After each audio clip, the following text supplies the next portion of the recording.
இயேசு கிறிஸ்துவின் நாமத்தினாலே உங்களை வாழ்த்தி வரவேற்கிறோம். இந்த சத்திய நேர நிகழ்ச்சியிலே நீங்கள் இவ்வளவு ஆசையாய் ஆர்வமாய் அமர்ந்திருப்பதை குறித்து நான் ஆண்டவருக்கு நன்றி சொல்லுகிறேன்.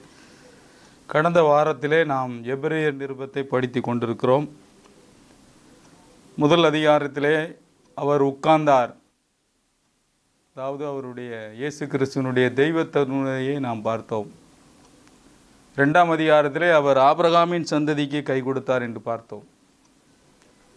மூன்றாம் அதிகாரத்திலே நாமே அவருடைய வீடாக இருக்கிறோம். நான்காம் அதிகாரத்திலே நாம் அந்த இளைப்பாறுதலிலே பிரவேசிக்கிறோம் என்று நாம் பார்த்தோம். இந்த நாளிலும் ஐந்தாம் அதிகாரத்தை நாம் பார்க்க போகிறோம். எபிரேயர் ஐந்தாம் அதிகாரத்தை நீங்கள் உங்கள் வேதத்திலே திருப்பி வைத்துக் கொள்ளுங்கள்.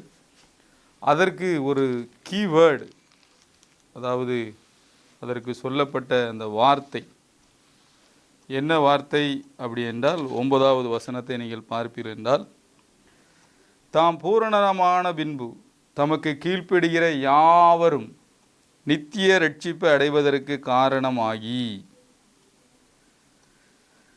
அப்போ இந்த வசனத்தின்படி நித்திய ரட்சிப்பை அடைவதற்கு அவர் காரணமாய் மாறியிருக்கிறார்.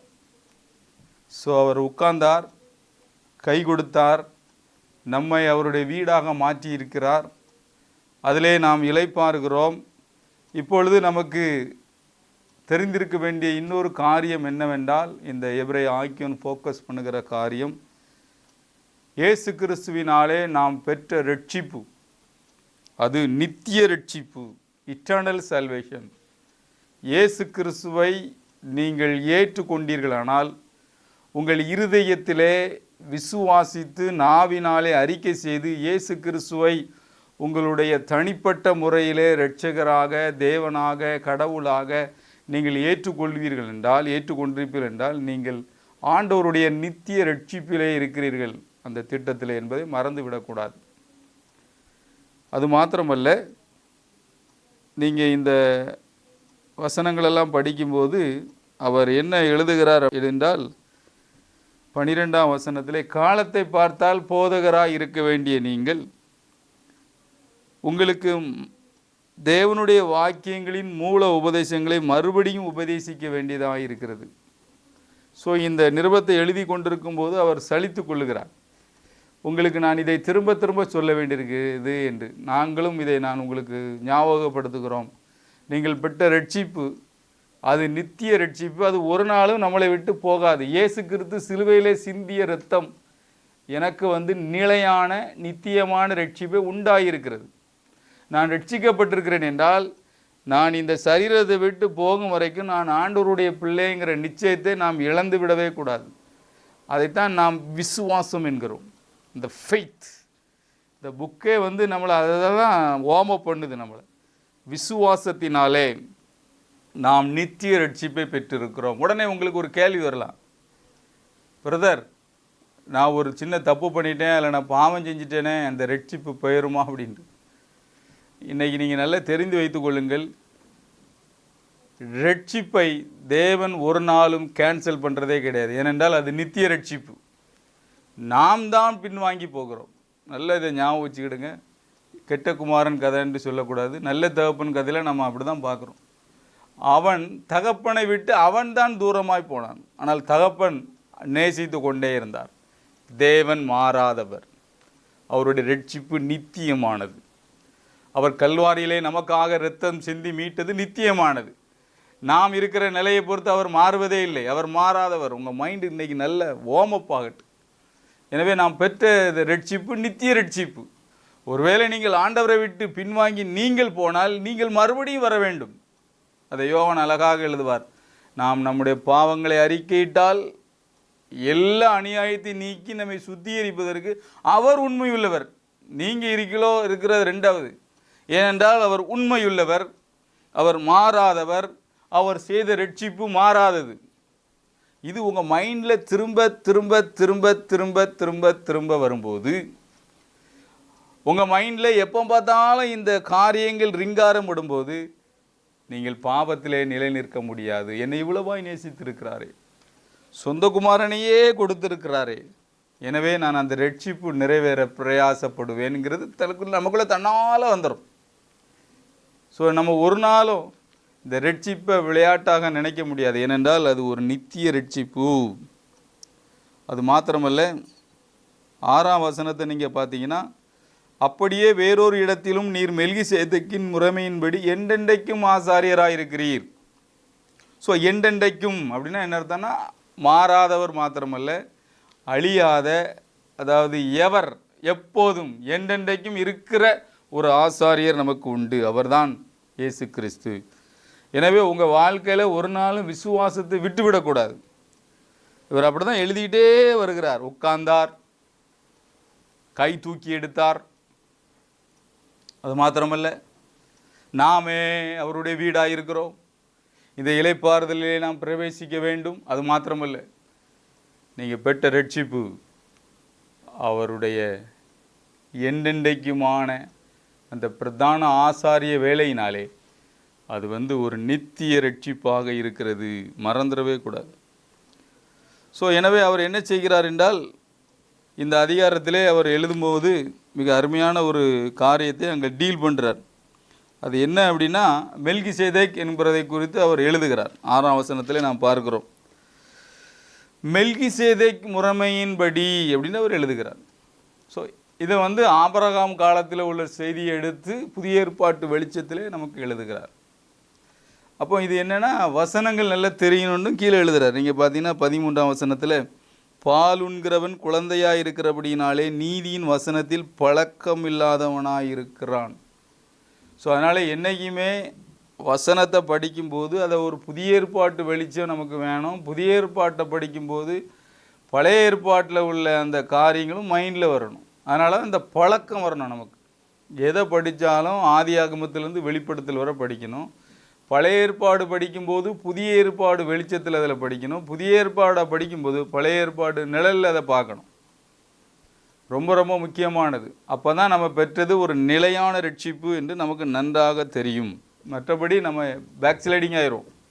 ஆனால் உங்களுக்கு இந்த செய்தியை கேட்டுக்கொண்ட உங்களுக்கு யாருக்குமே அந்த மாதிரி பேக் ஸ்லைடிங் லைஃப் வராது. ஏனென்றால் இந்த வசனத்திலே நாம் பழக்கம் உள்ளவர்களாக மாறிக்கொண்டே இருக்கிறோம். இந்த வசனம் நமக்குள்ள ஒரு விசுவாசத்தை உருவாக்கி கொண்டே இருக்கிறது. ஏனென்றால் இது தேவனுடைய வார்த்தை. இந்த வார்த்தை சத்தியமாக இருக்கிறது. அந்த சத்தியத்தை அறிய அறிய சத்தியம் நம்மளை விடுதலை ஆக்குகிறது. இதுதான் அந்த ஒரிஜினல்.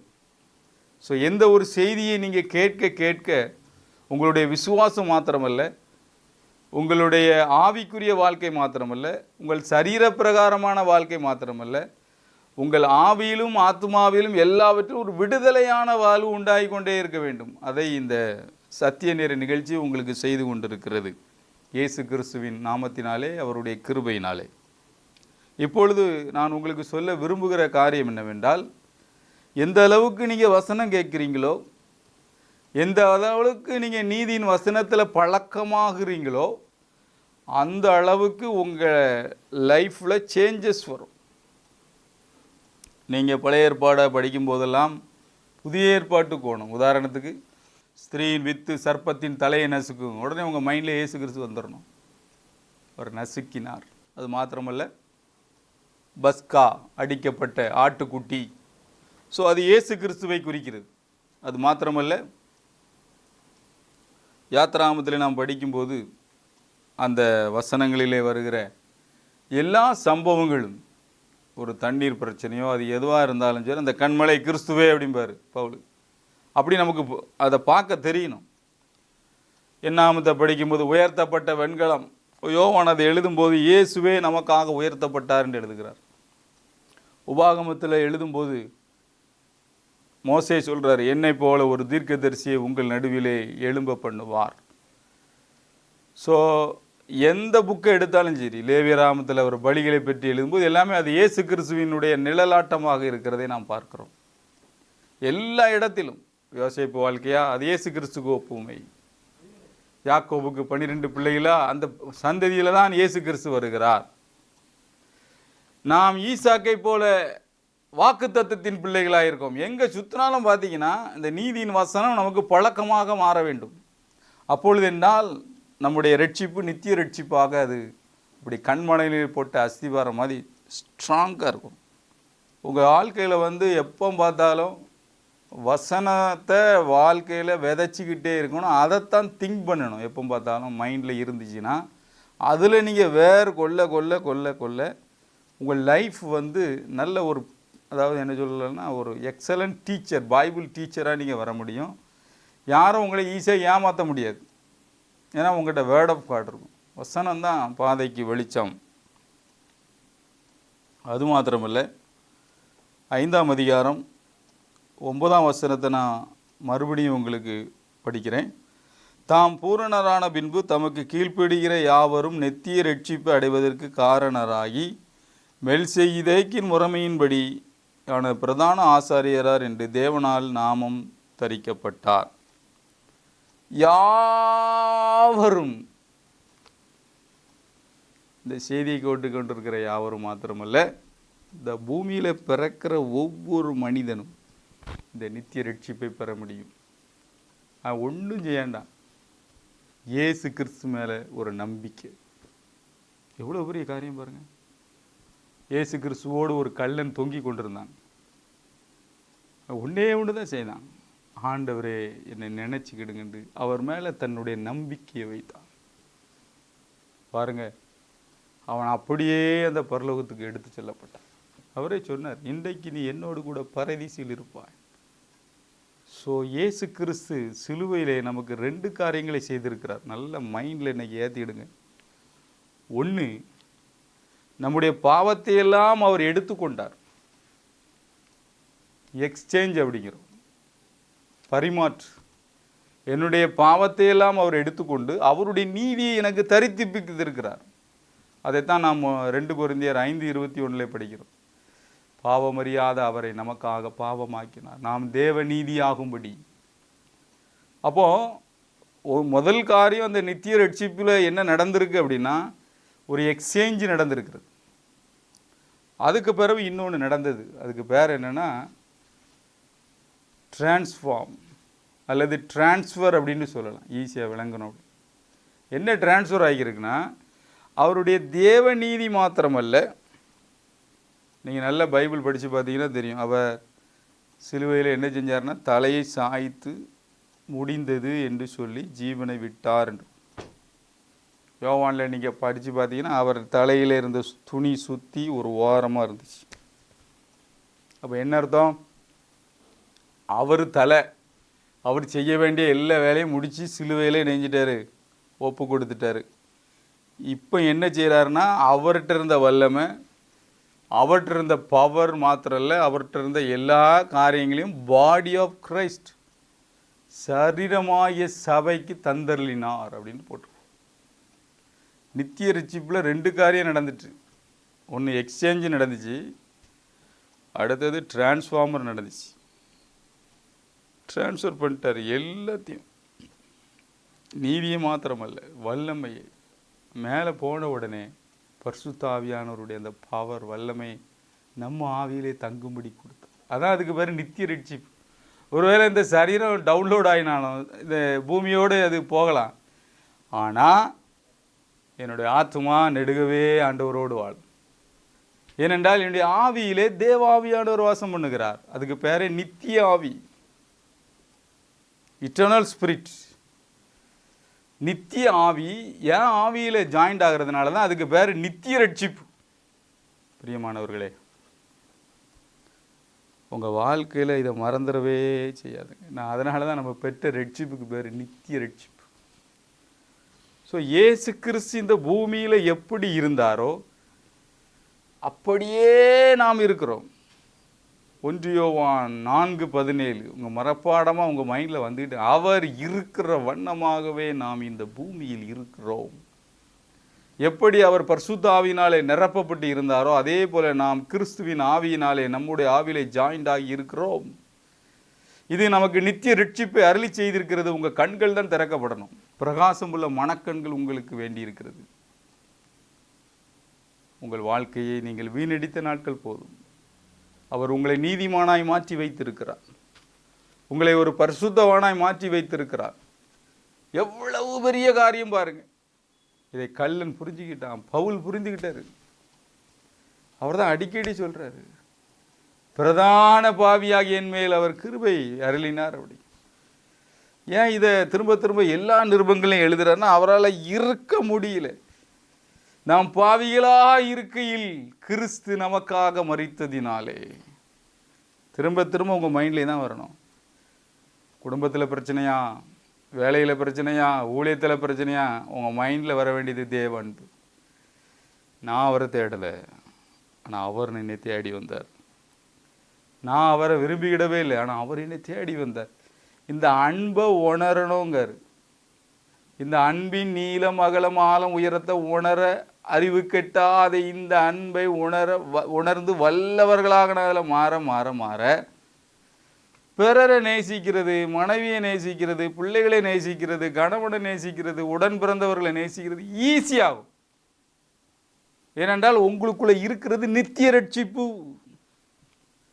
அவர் நித்திய ரட்சிப்பை சிலுவையிலே முடித்து விட்டார். நமக்கு இது விளங்காதனால தான், ஐயோ இன்னைக்கு ஆண்டவரோட ரொம்ப நேரம் செலவு பண்ணல, அதனால் இன்னைக்கு ஒரு மாதிரி டல் அடிக்கி இப்படின்னு நம்மளாமே ஃபீல் பண்ணுறோம். அங்கே ஃபீலிங்க்கு வழியே கிடையாது. ஃபேக்ட் தான் ஃபஸ்ட்.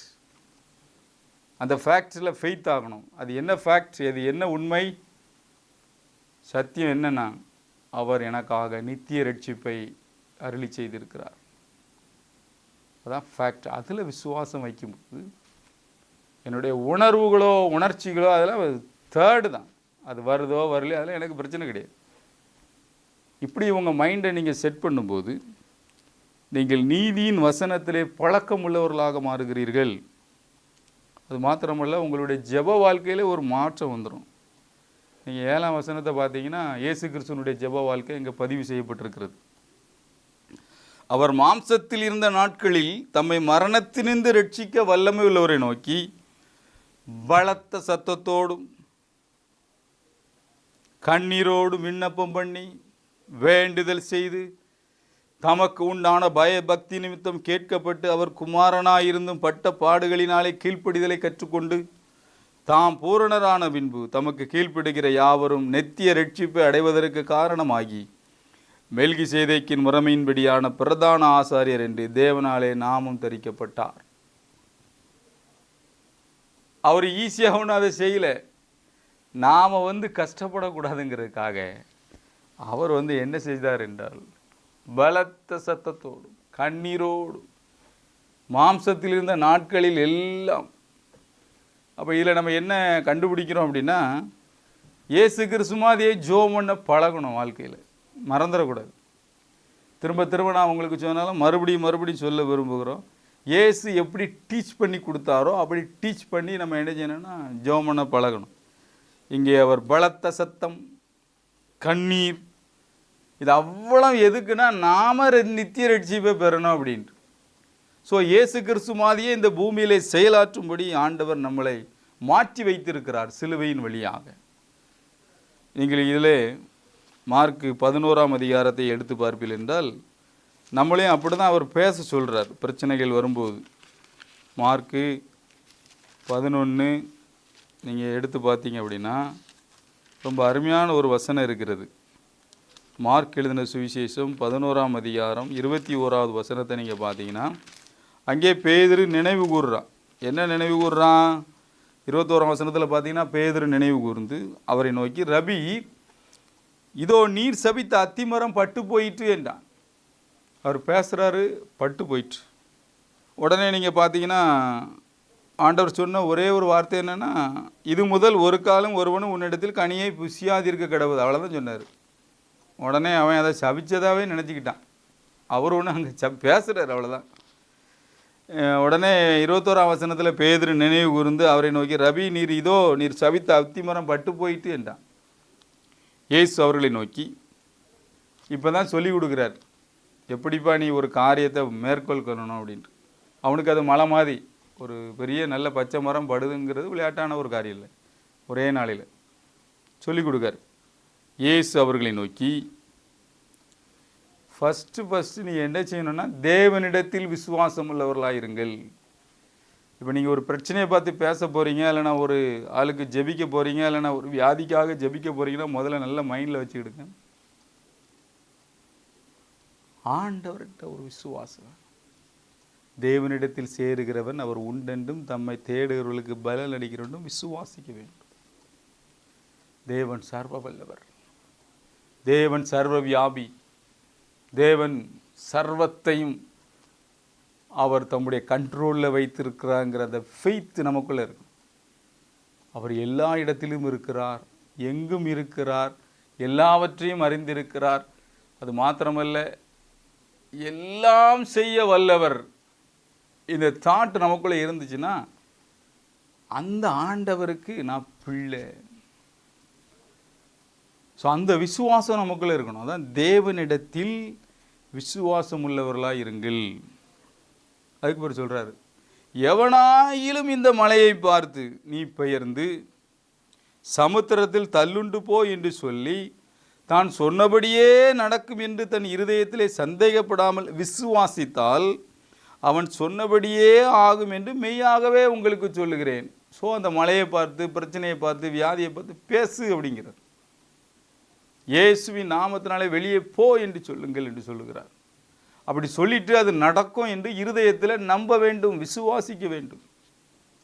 கேன்சரே வெளியே போ, இந்த பிரச்சனையே வெளியே போ, டிரான்ஸ்ஃபருக்கு இடைஞ்சல் பண்ணுகிற இந்த காரியம் வெளியே போவதாக இயேசுவின் நாமத்தினாலே சொல்லி பாருங்க.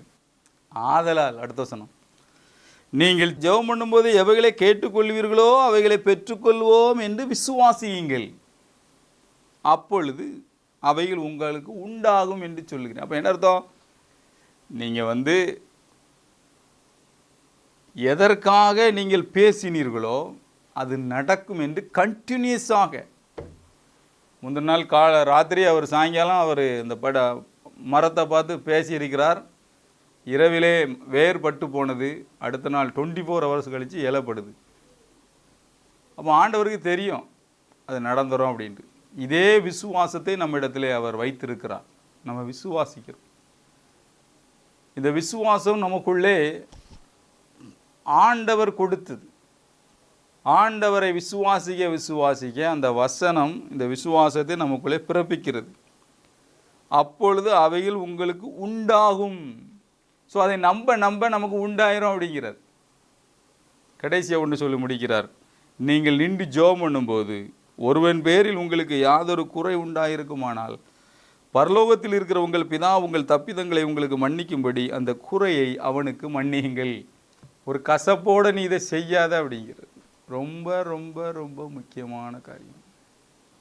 நீங்கள் பெற்றது ஒரு நித்திய ரட்சிப்பு, உங்களுக்குள்ளே இருக்கிறது நித்திய ஆவியானவர். நீங்கள் பேசுகிறதெல்லாம் கர்த்தருடைய வார்த்தை, நீங்கள் விசுவாசிக்கிறது தேவனை. இவ்வளவும் வச்சுட்டு ஒரு இருதயத்தில் ஒரு ஓரத்தில் ஒரு கசப்பு இருந்தால், மன்னிக்காத ஒரு தன்மை இருந்தால், அதில் தான் பிசாசு நின்று ஆக்டிவேட் ஆகிட்டு இருப்பான். அவனுடைய ஸ்பிரிட் ஆக்டிவேட் ஆகிருக்கும்.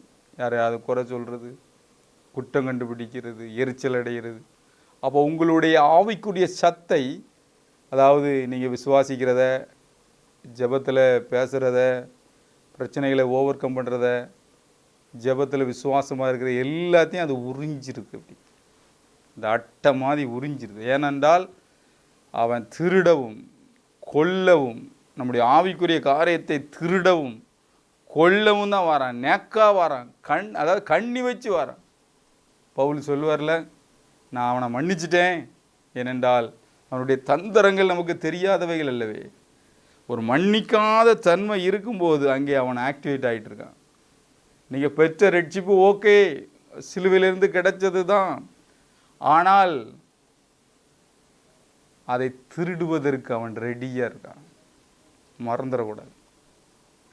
இயேசு கிறிஸ்து அவனுக்கு இடமே கொடுக்கல. சிலுவையில் என்ன செஞ்சார் தெரியுமா? பிதாவே இவர்களுக்கு மன்னியும் என்று கதறி ஜெபம் பண்ண, இந்த கசப்பு இல்லாமல் மறிச்சிட்டார். நாம் இயேசுவை பின்பற்ற அழைக்கப்படுவோம். உங்கள் வாழ்க்கையில் நீங்கள் ஒரு செகண்டில் கசப்பாக மாற முடியும், உங்கள் இருதயம் கடினமாக முடியும், உடனே டேன் ஆக முடியும். ஆனால் இதை உடனே நீங்கள் சென்சிட்டிவ் நிலைக்கு கொண்டு வரணும் அப்படின்னா, ஆக்டிவேட் பண்ணணும் அப்படின்னா, கிறிஸ்துவுக்குள்ளாக கல்வாரியின் அன்பிலே நீங்கள் தொடப்பட்டு அந்த நாம் பெற்றது இட்டர்னல் சால்வேஷன், நித்திய ரட்சிப்பு, அதை இழந்தே போக முடியாது. நான் திருட அனுமதிக்க மாட்டேன் அப்படின்ட்டு சொல்லி அந்த கசப்பை உடனே மன்னிப்பதற்கு, மறப்பதற்கு நீங்கள் விரும்பணும். அது உங்களுடைய பங்கு. தேவனுடைய பங்கு எப்போதும் கல்வாரியிலே தகப்பன் காத்து கொண்டு தான் இருக்கிறார். அது முடியாத அதாவது அது மாறாதது. அது ஒரு கான்ஸ்டன்ட் ஃபார்முலா. சூரியன் காலையிலேருந்து சாயங்காலம் அப்படி வர்ற மாதிரி தேவ அன்பது அப்படி தான் இருக்கும். தேவன் அன்பாகவே இருக்கிறார். நாம் தான் கசப்பாகிறோம். நம்ம தான் பிதாவே இவர்களுக்கு மன்னியும் என்ற அந்த தன்மைக்குள்ளே வரும்போது நீங்கள் என்ன பேசுகிறீங்களோ அது நடந்துடுது. எவ்வளோ வருடத்தை நம்ம இப்படி வீணடிச்சிருக்கிறோம். அதனால தான் திருச்சபையில் சண்டை போடுறது, கசப்பாக இருக்கிறது, அதை தந்திரமாக பிசாசு நுழைச்சி விட்டுட்டு போயிருந்தான். ஏன் இந்த உலகம், இந்த சமுதாயம், இந்த நாடு நம்மளை எட்டி பார்க்க மாட்டேங்குது அப்படின்னா, நாம் இந்த நித்திய ரட்சிப்பை திருடுவதற்கு நாமே அனுமதி கொடுக்குறோம். ஒரு தேவ மனிதன் சண்டை போடுற நபராக இருக்க முடியாது. அவன் மேலே எல்லாரும் என்னன்னாலும் சொல்லலாம். இயேசு கிறிஸ்து மேலே எல்லாரும் என்னன்னாலும் சொல்லலாம். ஆனால் இயேசு யார் மீதும் கசப்பாக இருக்கவில்லை. நாம் பெற்றது நித்திய ரட்சிப்பு. நீதியின் வசனத்திலே நாம் பழக்கமுள்ளவர்களாய் மாற வேண்டும். உங்களுடைய ஜெபங்களுக்கு உடனே பதில் வருகிறது. இதை நீங்கள் அதை அப்படியே அறிக்கும் போது உங்கள் வியாதியும் பறந்துருது. நிற்க முடியாதங்க. ஹல்லேலூயா. ஜெபிப்போமா? நல்ல பிதாவே, உமக்கு நன்றி. நாங்கள் பெற்ற நித்திய ரட்சிப்பை திருடுவதற்கு நாங்களே வழிவாசலை திறக்காதபடி எங்கள் கண்களை திறந்திருப்பதற்காக நன்றி. இதை கேட்டுக்கொண்டிருக்கிற ஒவ்வொருவரும் தங்களுடைய இருதயத்திலே கசப்பிலிருந்து விடுதலையாகிவிட்டபடினாலே நன்றி. எல்லா பிரச்சனைகளும், எல்லா வியாதிகளும் இயேசுவின் நாமத்தில் மறைவதாக ஆண்டவர். அந்த சிலுவையின் ஆசீர்வாதம் ஒவ்வொருவர் மேலும் வந்து அமர்ந்தபடினாலே நன்றி. இயேசு கிறிஸ்து மூலம் வேண்டுகிறோம் நல்ல பிதாவே. ஆமேன், ஆமேன்.